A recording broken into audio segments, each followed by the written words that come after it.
సంవత్సరం విజయ పరంపర ప్రారంభం 6 రుచులతో అయిను ఆరంభం మనసుకు తెచ్చెను తరగని సంతోషం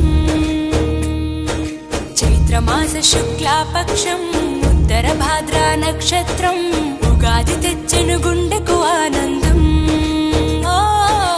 ఆయని గురుతులు అయ్యను మన సొంతం